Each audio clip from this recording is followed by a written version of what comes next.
So then we also looked at the signatures, of course, the signature on the work and the signature on the car. And the characteristics of the writing is exactly the same. So this is, and it goes like this. I will publish this talk also on our website. So then this text of Thomas Baines is actually saying how we must weigh everything we draft from all the knowledge on our findings. Now for this model, we have here three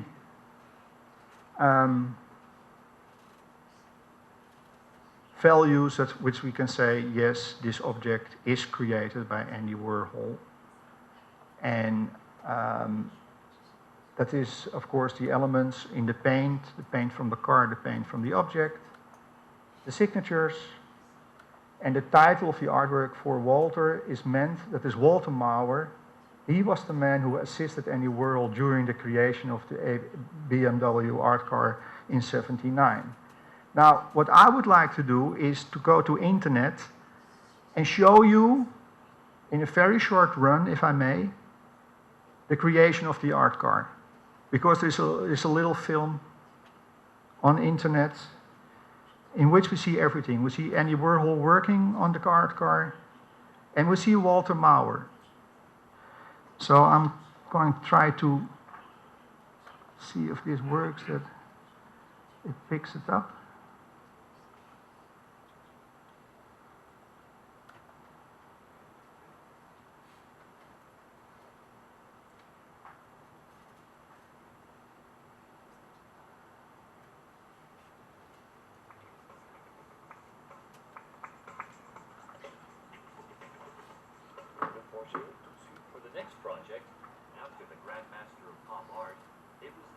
Can you hear it?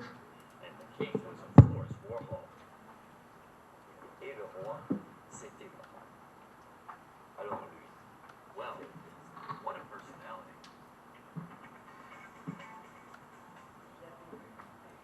He had a brilliant idea of communication. He had covered up the car in a sort of camouflage. That is to say that in the racing world of color and party, the car would stick out because it would be the only thing that was rather lackluster. He completely ignored the actual beauty of the car. The warlike aspect of the car was not really something for BMW, or for me.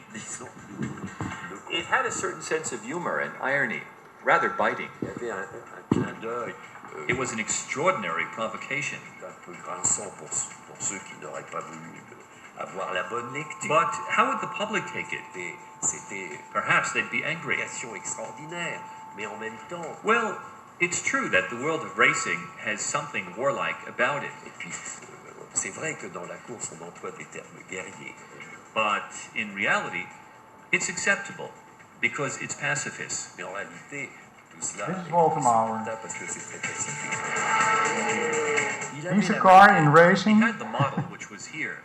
And then it lost a lot of paint. And turning to the car, so after the race, they also painted it again. Movements like a dancer, he put his brush into the color, and looking at the model, just splashed the color onto the car. He painted the car while looking at the model. Which are on the artwork as well. He didn't even look at the car. Color was everywhere. I was fascinated this is Walter Mauer. Here's his name. What a personality. Andy Warhol. Andy Warhol is known for his cool, almost restrained surfaces of his silkscreen prints, the soup cans, Marilyn Monroe, and Elvis Presley.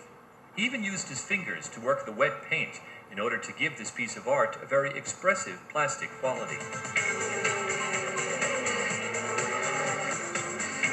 It's an artwork, eh? Racing.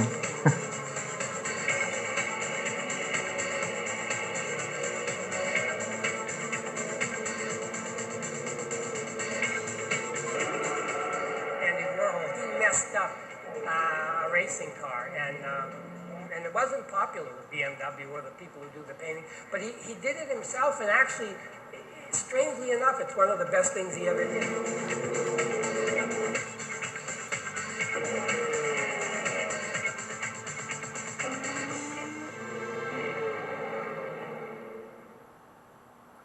All right.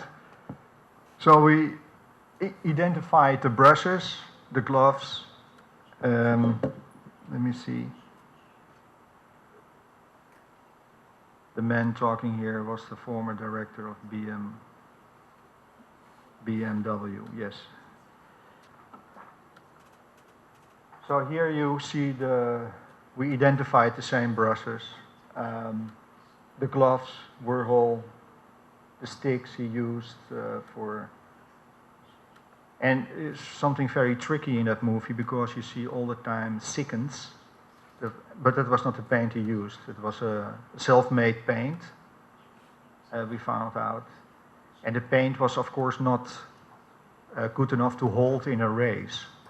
So when it did a 24-hour Le Mans, that car, it drove 24 hours, actually all the paint came loose, and then it was totally painted over again. So that was not the first layer which we could compare with this artwork. So this is a casus I think that might appeal to you. This is the sort of work we do. My time is up. Are there questions?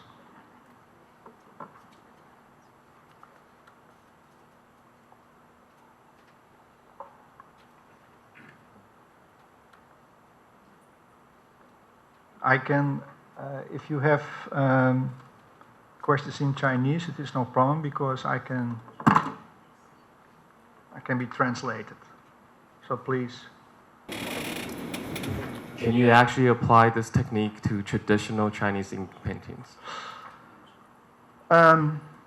If I would deal with, well, it's a very good question because normally people think that nothing can be done with ink. But that's not true. You can do actually two things. You can do carbon dating, and carbon dating is getting better and better today, and it is called microcarbon dating. But there's actually a stronger tool, much stronger. It's hardly used, and that is called isotope research. Now, in ink, it's a lot of iron, ferro. And there is a strong basis of instable isotopes that can be measured. What you do need is, of course, references when you build up an analysis of that. But for a database, you have to build up the comparison with isotopes. We do a lot with lead isotopes in paintings, but there are isotopes to be found in iron. So yes, you can do a lot with ink. And people think that it is not the case, but it is the case. So that you have actually two strong tools. It's carbon dating and isotope research. 喂，你好，我用中文。就是之前您曾经说过，说如果要把这个艺术鉴定制度要引到东亚来的话，可能会遇到一些比较敏感的问题。我想。Can you repeat the question one more time, please? Yeah, of course. Thank you. She's on now, so go ahead. 就是您曾经提到说，要把艺术鉴定制度，就是给制度在东亚或者是在亚洲的艺术市场给制度化的建立起来，会遇到一些比较敏感的部分。但是刚刚您没有详细的描述它敏感何在，我想要听听看。这个遇到的困难大概具体上是什么？谢谢。Yes, that's true, but that was exactly one of the reasons why we start organizing AEA, the Authentication in Art. It's a platform, so we want to break through the taboo of forgeries and misattributions. But that is not the only goal, because breaking through to some extent that will work. And people start realizing by learning, hey, something can be done better. then the next question is, what can be done better? And that is why we're producing these guidelines. Now, AA tries to be, as it is called, holistic. So we're not saying this is the way how it should be. We don't do that. We think that we have, mostly we deal with an academic schooled field. So we think that people have the, actually their own civilization to bring up the discussion within. But what we saw happening is that, for example, a catalogue raisonné group on, let's say, Picasso, which is done by the family, they don't talk to other groups who build in catalogue raisonnés, while there are a lot of experience to exchange.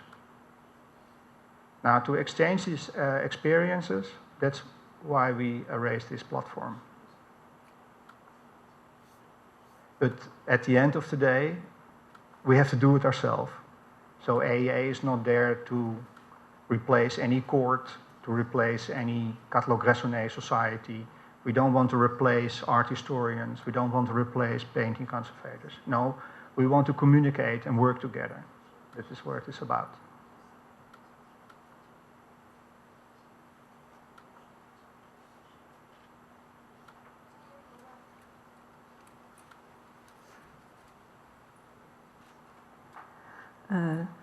Thank you for the wonderful report. I have questions because we have talked to many experts in Taiwan, and many experts are afraid if they make their analysis or reports accessible for other colleagues, their expertise may be learned, or they may be lost their competitivity in this field. And also the data could be stolen by some forgeries. So how do you suggest how accessible the reports should be? Thank you. Yes. Well, for example, there is already a sort of dealing with these sensitivities. So recently I worked on a Rothko, Mark Rothko, and when you go into the Rothko research, you see that all the material scientists leaving out one very essential thing, and that is the way of his first ground layer, because it has a special chemical use. Now, leaving that information out is crucial to separate possible forgeries from genuine works. But this is a specific case.